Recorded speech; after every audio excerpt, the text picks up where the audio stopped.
Hello, I'm back. Oh boy, today we're gonna finish Magic Treehouse, Night of the Ninjas. Oh yes, finally we get to see what's gonna happen. Let's go back and take a look at where we left off. Oh, are you as excited as me? I'm very excited. Oh yeah, when we last left off, Jack and Annie saw the samurai coming. Oh boy, they're in danger. Let's see if they can make it out.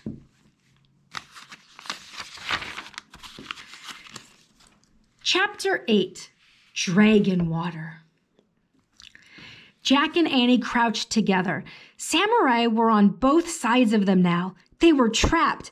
Jack pressed against the rock. The warrior stepped closer and closer. He looked to the right. He looked to the left. Jack held his breath. "Be nature," whispered Annie. "What?" Jack whispered back.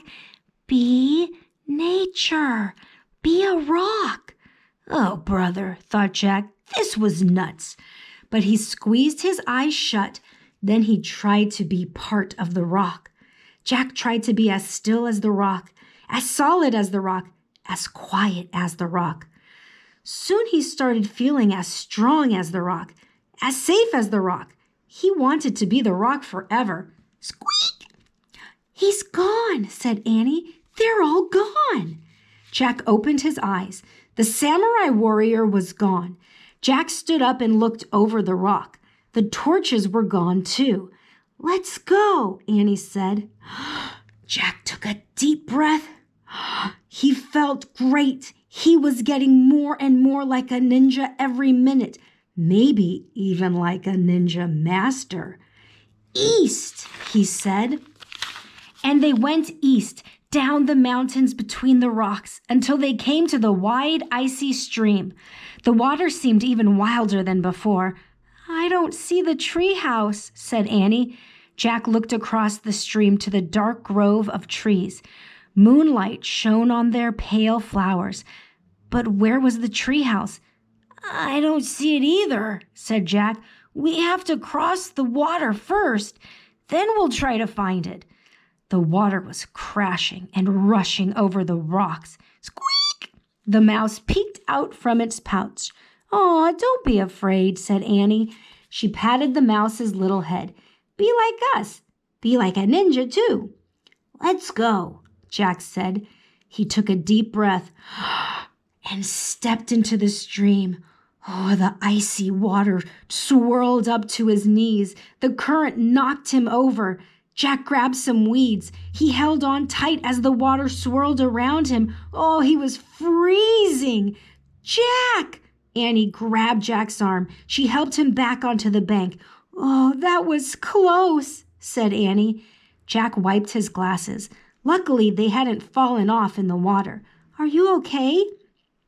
said Annie. Not really," said Jack, his teeth chattering. He was chilled to the bone.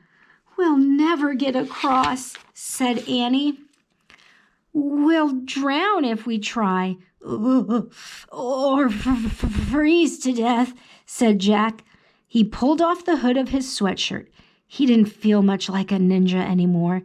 Annie pulled off her hood too. She sighed.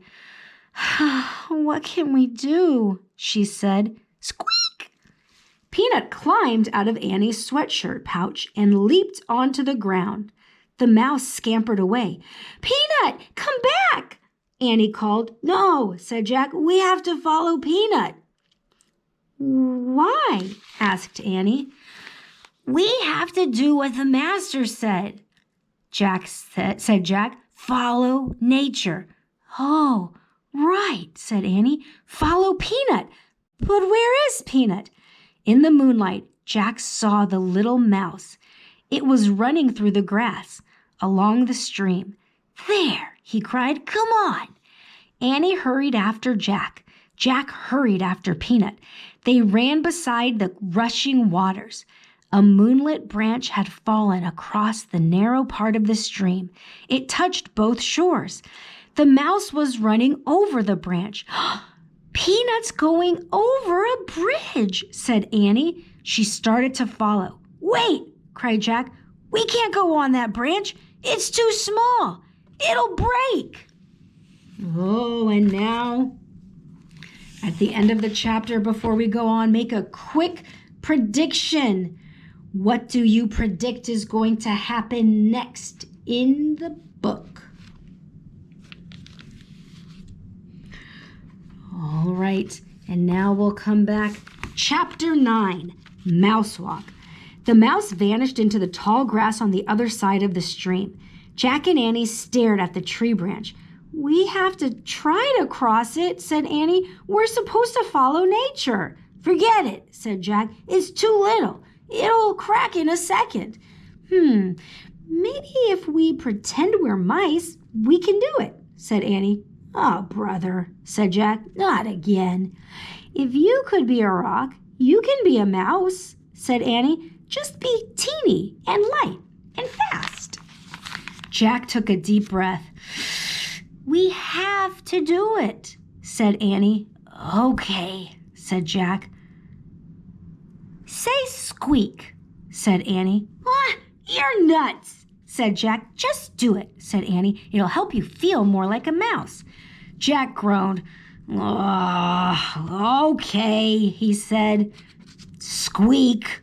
"Squeak," said Annie. "Squeak, squeak, squeak," they said together. "Let's go. Hurry," said Annie. Jack stepped onto the branch. "I'm teeny. I'm light. I'm fast," he thought. Then he darted across the branch. Jack moved so quickly, he didn't think about anything except getting to the other side. He forgot the wild, freezing water. He forgot the smallness of the branch.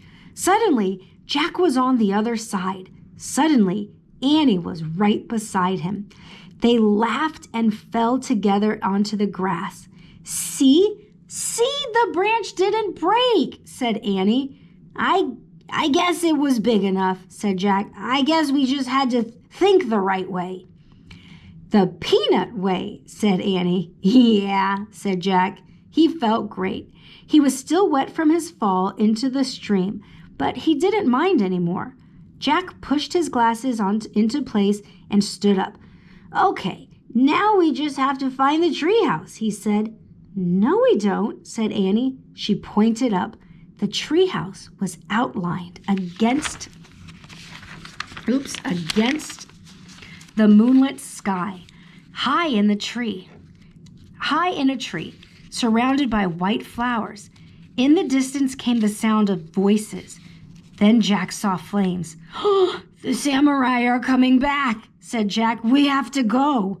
"Where's Peanut?" said Annie. We can't leave Peanut. "We have to," said Jack. The voices of the samurai were getting closer. So were their torches. "Come on," said Jack. He grabbed Annie's hand. He pulled her towards the rope ladder. "Oh, Jack," she said sadly. Go. Annie started up the rope ladder. Jack followed. He felt sad too. He liked that little mouse now. He liked it a lot. They climbed up and up. Just before they got to the top, Jack heard it. "Squeak!" "Oh, wow!" cried Annie. "Peanut's inside!" Annie pulled herself into the treehouse. Jack followed. He gasped.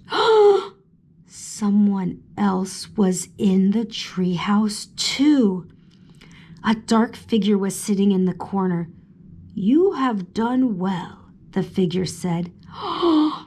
It was the ninja master. "You have followed the way of the ninja," he said. "Oh, man," breathed Jack. "Squeak!" The master was holding Peanut. Take good care of your little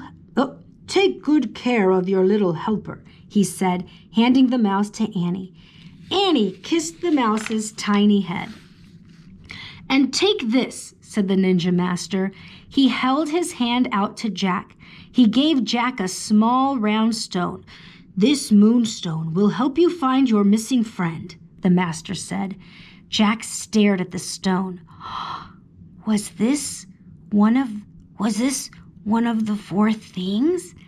You must go now, said the master. He picked up the Pennsylvania book and handed it to Annie. Where did you find it? Asked Jack. Here, said the master. You did not see it before, because your heart knew you had a mission to complete first. What about you? Said Annie. Can you come with us? Yes, said Jack. We need help finding Morgan. The master smiled. No, my friends. I must stay here.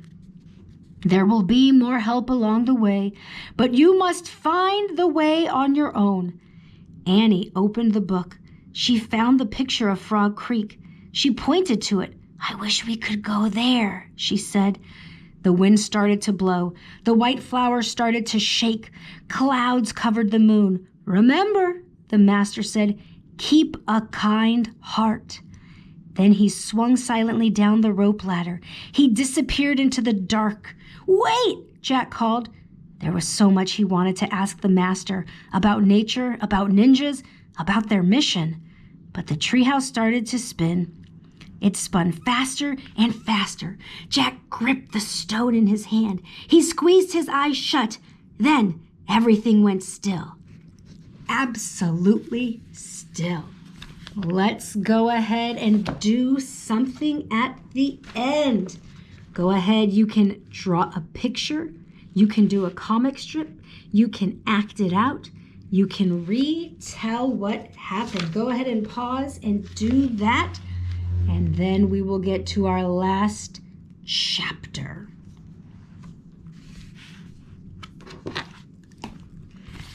Chapter 10, Night Peanut.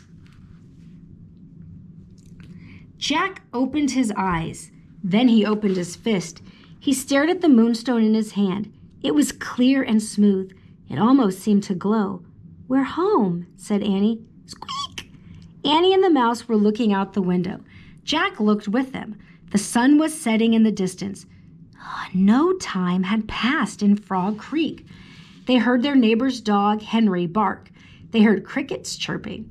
In the distance, they could see their dad step out of their house. He stood on their porch. Jack, Annie, he called. Time for dinner. Coming, Annie shouted. Jack sat back on his heels. He looked at the moonstone again. I guess we have one of the four things, he said.